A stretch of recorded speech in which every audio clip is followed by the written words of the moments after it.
Welcome, and thanks for tuning into KBRA podcasts. We cover topical research discussion, industry commentary, and more. As we continue to expand globally, KBRA Podcast is a go-to source for topical briefings directly from our knowledgeable team members. Today's episode is led by Joan Feldbaum-Vidra, a Managing Director and Head of KBRA Sovereign Ratings Group. In this episode, a panel of KBRA analysts discuss how old themes are transitioning to new themes with regard to sovereign credit risk in Europe. Associate Drobnik, Senior Director in KBRA's Financial Institutions and Sovereigns team, joins Associate Director Ken Egan, who is responsible for managing the majority of sovereign credit views in Europe, and Peyton Tich, an intern working on a wide variety of sovereign credit views across the globe, to provide their opinions on: is fiscal space constrained? Is Euroscepticism at bay or on the rise? Will the UK ride out the layered shocks of Brexit and COVID-19? Stay tuned to learn more.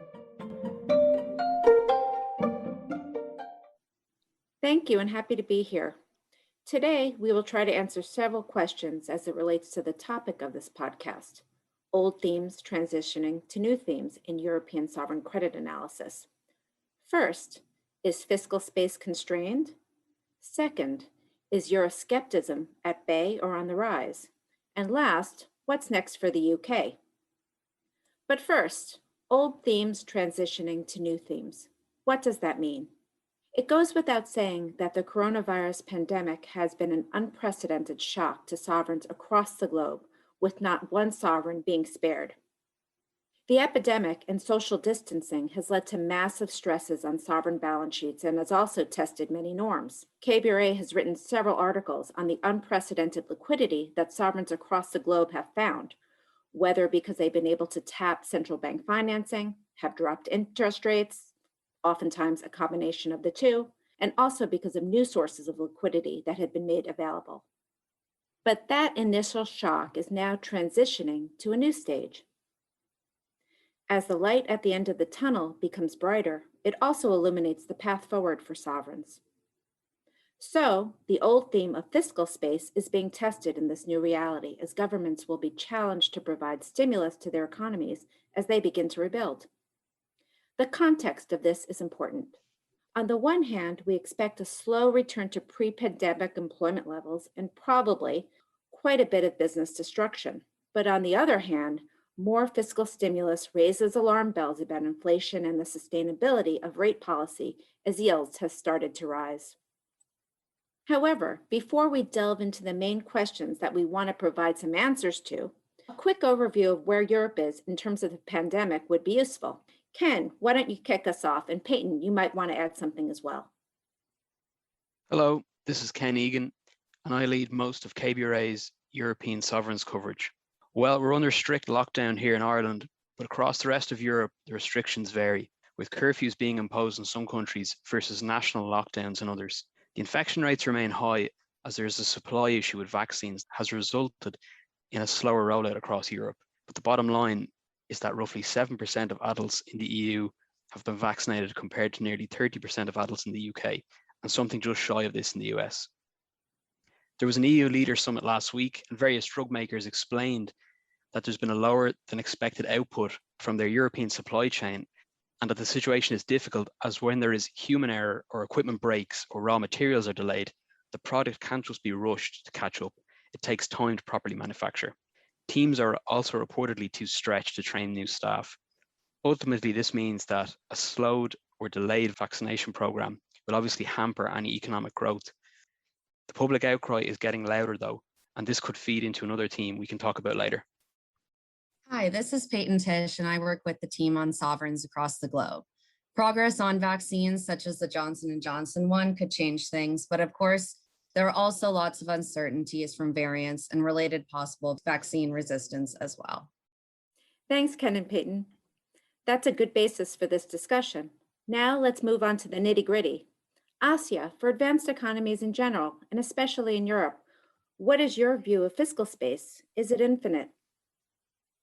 Hi, this is Asha Drobnik, and I work on European transactions and issuer ratings in both the financial institutions and sovereign space.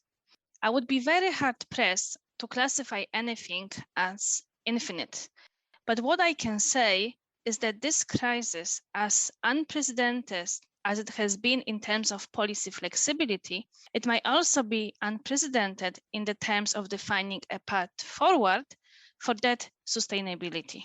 KBRA Sovereigns has talked a lot about confidence being a critical factor for supporting fiscal space.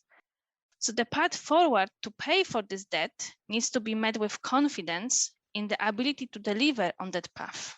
Now, without question, there is a lot of more confidence in the institutions in advanced economies in general than in emerging markets. And confidence has really improved in policymaking in Europe. We've had lessons learned during the European debt crisis. However, we believe that sustainability targets going forward will be grounded in the growth path of the equation just as much as in the priority of a return to tight budgets. So those are the more general comments. I will let Ken speak in a few minutes about what this means for fiscal projections in Europe, but stimulus is coming, assisted by the strengthening EU architecture, which eases pressure on member states' balance sheets. Future fiscal repair won't look too much like austerity, but we shall see, of course. So in terms of what this means for old teams transitioning to new teams, I will emphasize that future growth prospects remain an important theme for sovereign credit. Economies with higher real potential growth rates are likely to recover better. Countries with more flexible labor and product markets might be better positioned to adapt to a new post-COVID realities. In those countries, the fiscal guidelines will be seen as removable earlier on, and that is likely to reinforce investor confidence as long as it means that sustainability appears likely to improve. But to circle back, there is more fiscal space in Europe, as I think Ken can discuss. Economies with greater fiscal space have earned it through deliverables, although serendipity can also play a role too, of course. Really interesting. So Ken, can you build on Asia's comments? Can you inform us about KBRA's views on the fiscal path forward for European economies? KBRA has put out quite a bit of research on the Next Gen Recovery Fund. That's surely a game changer on the political level, and also to the extent it does upgrade the economies and strengthen their sustainable recovery. And as Asha noted, it takes pressure off from member states' national balance sheets. But what about at the national level? How do you see this evolving? Sure. With regard to EU funding, I believe member states have until the end of April to submit their fiscal plans, and then the European Commission will have 2 months to review them before various projects will be finally approved. It's not like the stimulus in the US, it's just a different landscape here in Europe, but overall this is positive, as fiscal easing helps, especially when monetary easing is sort of exhausted. I think fiscal spending will cover everything from rail, roads, airports to Wi-Fi plans to rural development. Green and renewable energy will also feature prominently. The idea will be to increase competitiveness and efficiencies. This will be crucial in countries like Spain and Italy, for example, that have struggled in the past with structural changes and EU funding. If we take France as an example, it should receive 40 billion from the EU Recovery Fund, which it will combine with its own recovery fund called Plan de Relance. And this is aimed at boosting all areas of the economy. The intention is to make things greener, more efficient, more competitive, and more resilient. That cash injection is then blending with monetary supports already in place from the ECB, like low financing rates, and more specific measures such as the Targeted Lending Programme, TLTRO. So the ingredients are there for growth in Europe. France is just one example, but the overall success of the Recovery Fund is important to monitor for KBRA. And how do you see this evolving? What sort of dynamics should we keep an eye on? There have been recent steps, both on the fiscal and monetary side, to bring greater unification in Europe. We now have this EU Recovery Fund, the SURE programme, while other measures like the two-tier deposit system introduced by the ECB have led to a less fragmented banking system.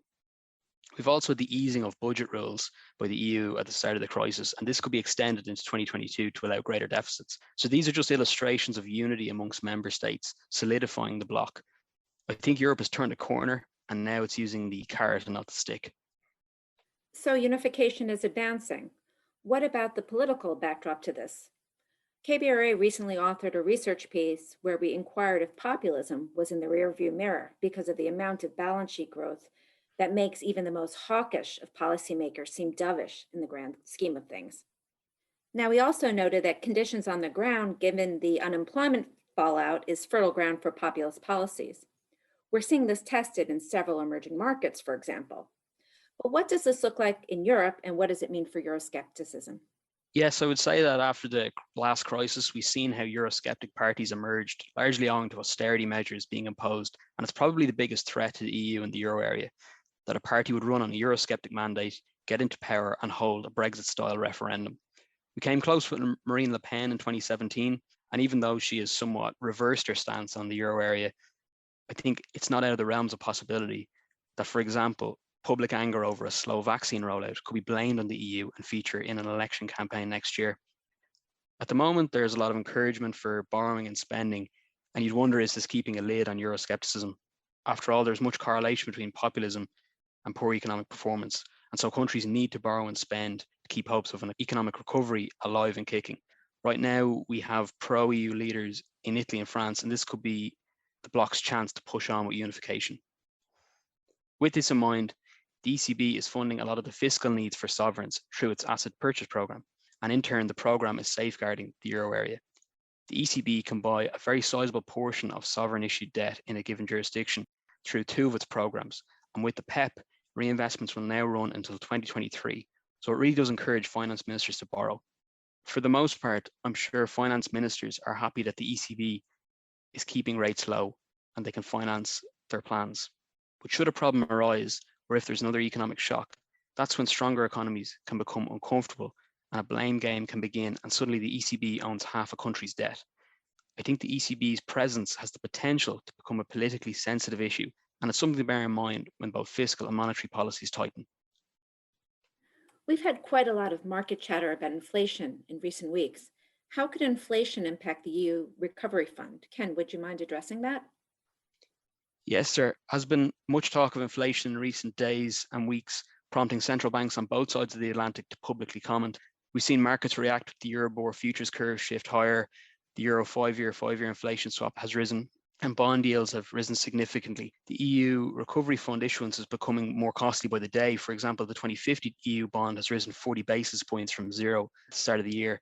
But how central banks are reacting is interesting, with the ECB saying that rates will stay low regardless of hawkish market commentary. And you'd wonder that if inflation is revealed through the data prints, and it very well could be, as manufacturing costs in the euro area have risen sharply during the pandemic, and this is going to be passed on to consumers, how quickly will the ECB respond?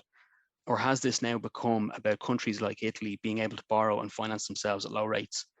I think the ECB's strategy review can't come quick enough, because they might want to adopt a more symmetrical inflation target and allow an inflation overshoot, therefore giving governments more time to borrow at low rates and fund their respective recoveries before they tighten policy.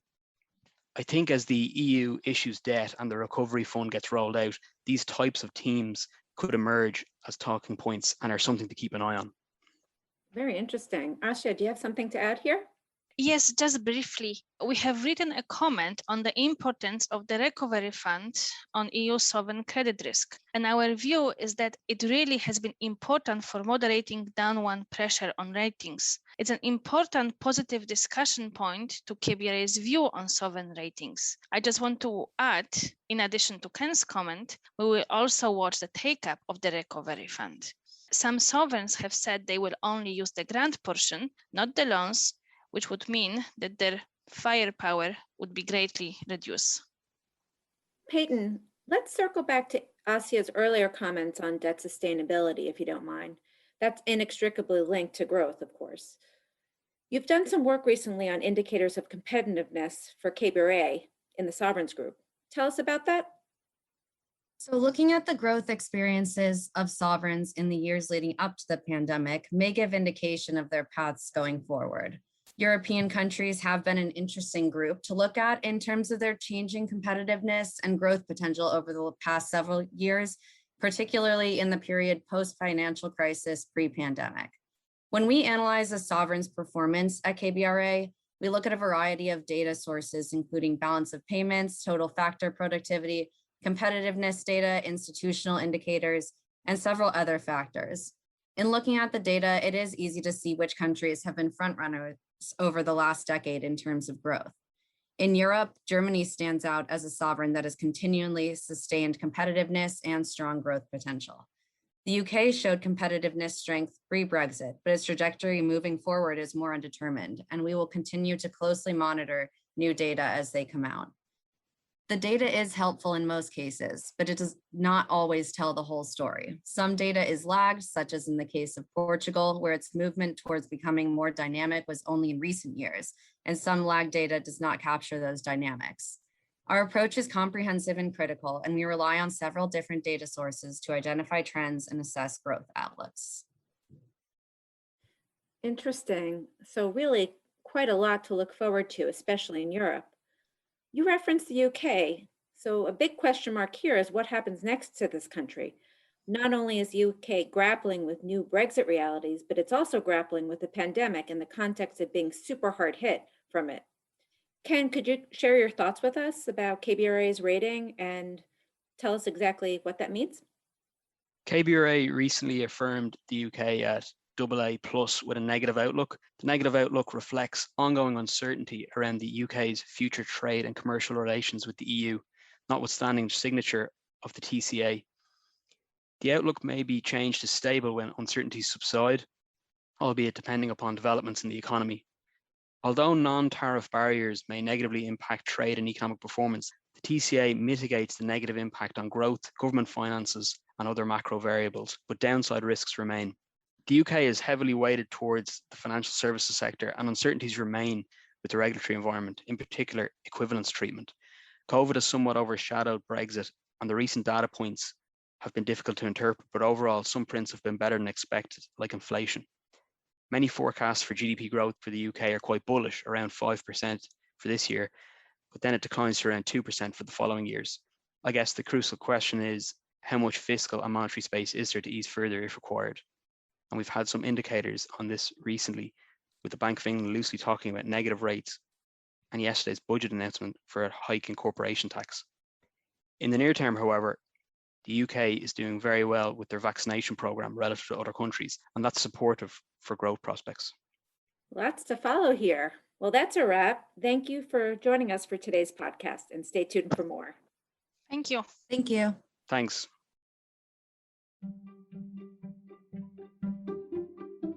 This concludes our episode. Please continue the conversation on LinkedIn and Twitter @CrowBondRating. We'd also like to remind you that all of our ratings and research reports are free at KBRA.com. Lastly, please share your ideas for future podcast episodes or any feedback to media@KBRA.com. We hope to see you next time.